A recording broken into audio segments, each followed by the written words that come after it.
You know that feeling when you're standing in the Kohl's aisle, rushing through your weekly shop, grabbing the same items you always do because they seem healthy enough, convenient enough, familiar enough? Here's what nobody tells you until it's too late. Those everyday items sitting in your trolley right now, the ones you've been buying for months or maybe even years, they're not quite what the packaging suggests they are. And the moment you understand why, your next shopping trip will never feel the same again. I'm just like you, an ordinary Australian trying to feed my family without spending hours analyzing every single product. But something happened last month that made me stop and actually read the labels on items I'd been buying on autopilot. What I discovered sitting right there on the Kohl's shelves, hiding in plain sight among products we all trust, completely changed how I see our supermarket aisles. And I think you deserve to know what I found before you make your next grocery run. Let's start with something simple. Something almost everyone has in their pantry right now. Breakfast spreads. You know the ones? They sit next to the actual nut butters. They've got pictures of nuts on the jar. Maybe some wholesome-looking fonts. Perhaps words like natural or classic on the label. They look healthy. They sound healthy. But here's where it gets interesting. When you flip that jar around and read what's actually inside, the first ingredient isn't nuts at all. It's sugar. Sometimes it's listed as multiple types of sugar, spread throughout the ingredient list so it doesn't look quite so obvious. There's the regular sugar, then there's glucose syrup, then maybe some maltodextrin for good measure. The jar might be sitting in the health food section. The packaging might show wholesome imagery of farms and natural ingredients, but you're essentially buying flavored sugar paste that happens to contain some nuts. And the serving size listed on the nutritional panel? It's usually something absurdly small, like a single teaspoon, which nobody actually uses. If you calculated what you're really spreading on your toast each morning, the sugar content would probably shock you. But most of us never think to check because the front of the package tells such a convincing story. Now, you might be thinking, this is just about one type of product, right? But stay with me, because this pattern appears everywhere once you know what to look for. Take those convenient meal kits and ready-made sauces that promise authentic flavors and fresh ingredients. The ones that make weeknight cooking feel achievable when you're exhausted after work. I used to grab these all the time, feeling like I was making a reasonably healthy choice because I was cooking at home rather than getting takeaway. Then I started reading the ingredient lists properly. Those authentic Italian pasta sauces, many contain more sugar than some chocolate spreads. That's not an exaggeration. We're talking about products where tomatoes should be the hero ingredient, but sugar is competing for top billing. And it's not there for traditional flavor balance. It's there because sweetness is addictive and keeps you coming back to buy that same brand week after week. The manufacturers know exactly what they're doing. The fascinating thing is how they disguise this. You'll see terms like tomato paste, which sounds wholesome enough, listed alongside multiple types of sweeteners. There's the white sugar, the brown sugar, the concentrated fruit juice, which is basically sugar, the corn syrup, the maltodextrin. Separately, each amount might look small. Together, they're transforming your dinner into something surprisingly sweet, training your palate to expect and crave that level of sweetness in everything you eat. And here's where the story gets even more interesting. Those products marketed specifically for children, the lunchbox items with cheerful packaging and characters that kids recognize. Walk down that aisle with me for a moment. You'll find fruit bars that sound healthy, vegetable chips that seem like a smart alternative, dairy products designed to appeal to young taste buds. The packaging screams nutrition. It highlights whatever healthy ingredient they can find. Real fruit, added vegetables, calcium for growing bones. But turn those packages around. The fruit bars often contain less actual fruit than a single apple, padded out with concentrated juices and binding agents. Those vegetable chips? They're frequently made with potato starch as the base ingredient, with just enough vegetable powder to color them and make the claim technically true. The dairy products targeting children often contain the same amount of sugar as ice cream, but we pack them in school lunchboxes thinking we're making responsible choices. This isn't about being a perfect parent or feeling guilty about past purchases. This is about understanding what you're actually buying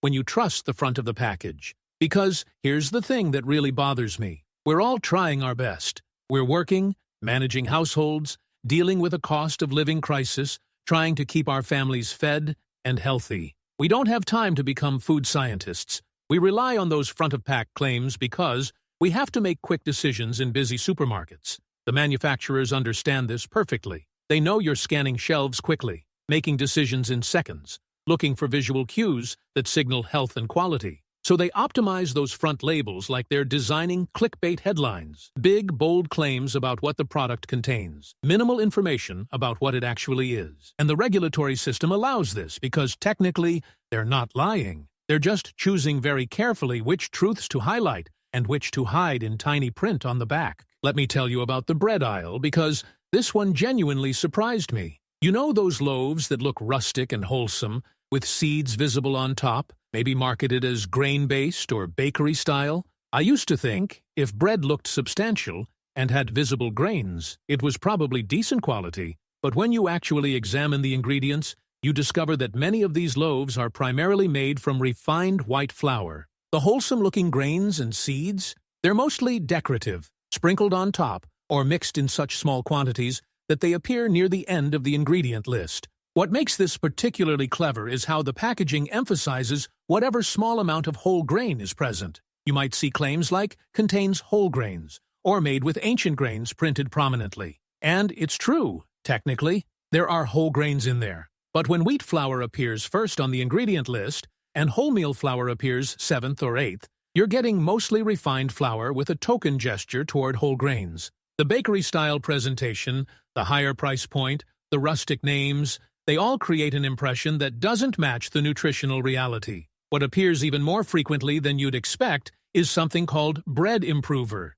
which is essentially a cocktail of additives designed to make industrial bread production faster and more consistent. There's nothing inherently dangerous about these additives in small quantities, but the point is that what looks like artisanal bakery bread is often just factory-produced refined flour loaf with a convincing disguise. The price point doesn't even help you distinguish anymore. Some of the most expensive-looking loaves contain the same basic ingredients as the budget options, just with prettier packaging. And speaking of packaging, let's talk about those products proudly displaying Australian imagery, the ones with Australian flags, native animals, or landscapes on the label, the ones that make you feel good about supporting local industry. This is where you really need to read the fine print because country of origin labeling can be genuinely confusing. You might see Australian-owned company printed prominently, but when you check the actual mandatory country of origin label, it says made in Australia from less than 10% Australian ingredients,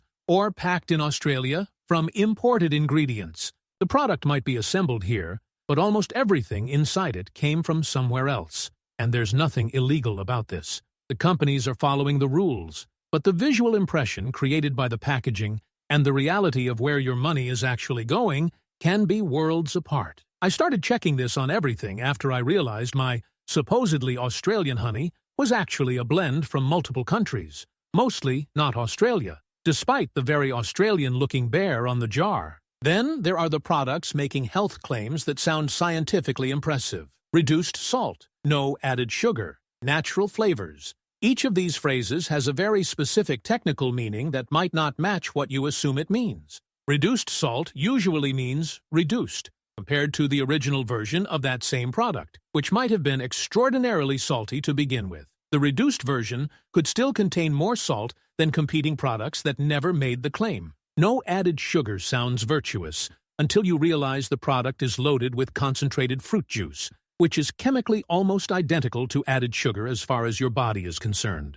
Or it contains artificial sweeteners instead, which is technically true to the claim, but might not be what you were hoping for. Natural flavors can mean almost anything because the definition is so broad. Something derived from a natural source at some point in the processing chain can be called natural, even if it's been so heavily processed that it bears no resemblance to anything you'd recognize as food. The more I learned about these labeling practices, the more I realized that shopping for groceries has become almost like navigating a minefield of technically true but misleading information. And the average family doesn't stand a chance unless someone takes the time to actually decode all of this. We're busy people trying to make quick, affordable, healthy choices in a system designed to make that as difficult as possible. Here's what really struck me, though. This isn't just about individual products being disappointing. When you add up all these small deceptions across your entire weekly shop, you start to see how your family's diet might be completely different from what you intended. You thought you were buying mostly whole foods with some convenient shortcuts. But when you actually analyze what's in your trolley, you discover you're consuming far more sugar, salt, and processed ingredients than you ever agreed to. And your kids? They're developing taste preferences based on these products. They're learning to expect high levels of sweetness in everything from bread to pasta sauce to supposedly healthy snacks. They're being trained to prefer processed flavors over real food tastes. And this happens invisibly, one seemingly harmless lunchbox item at a time, because we trusted the packaging to tell us the truth. The financial aspect matters too.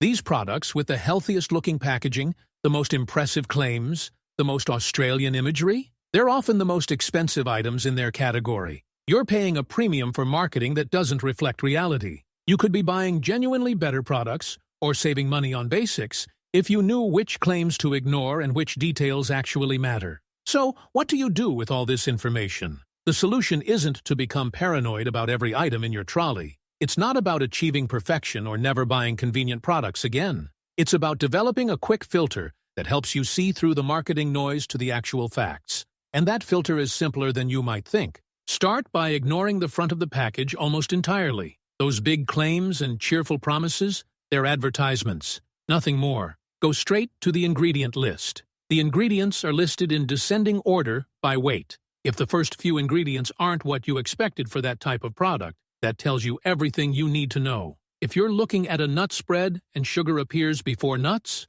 walk away. If you're buying tomato sauce and sugar is in the top 3 ingredients, keep looking. Check the country of origin label, not just the Australian imagery on the packaging. That little chart or statement is the only legally required truth about where your food actually comes from. Everything else is marketing. Look at the nutritional panel serving size. If it's unrealistically small, they're trying to make the numbers look better than they are. Calculate what you'd actually use and adjust the numbers accordingly. These 3 habits take about 30 seconds per product once you get used to them. 30 seconds to see past the marketing and understand what you're actually buying. It doesn't make shopping take hours longer. It just makes you significantly harder to mislead. And once you start doing this, you'll discover there are genuinely good products sitting right next to the misleading ones, often at similar prices, just with less impressive packaging. The real scandal isn't that individual companies are bending the truth, it's that the system allows and even encourages this level of deception. The regulations are written in ways that permit technically truthful claims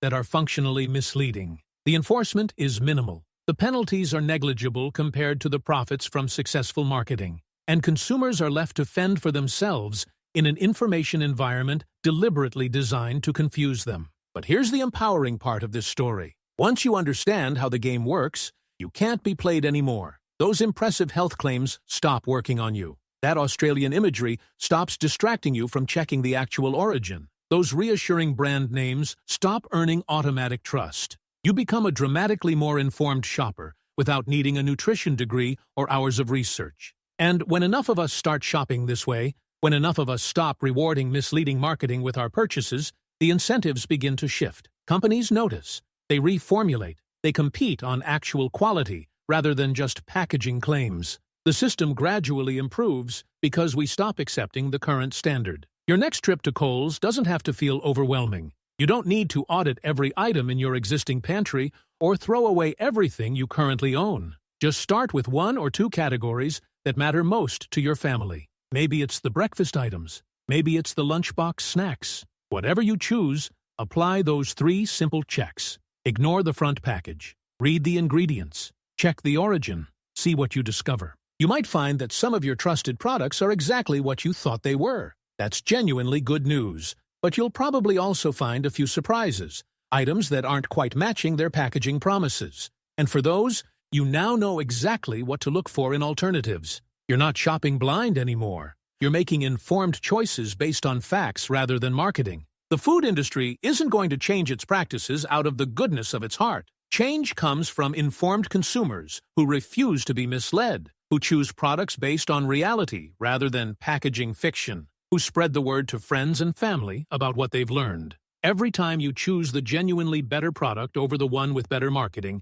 you're voting with your wallet for a more honest food system. So the next time you're in that Kohl's aisle reaching for your usual items, take just a moment to flip them over and read what's actually there. You might be surprised by what you find. And that surprise, that moment of understanding, That's when real change begins. Not in distant regulatory offices or corporate boardrooms, but right there in the supermarket aisle, in your hands, in the choices you make for yourself and your family. Because those everyday items in your trolley, they're only what the packaging claims they are if you never bother to check. And now you know exactly how to check.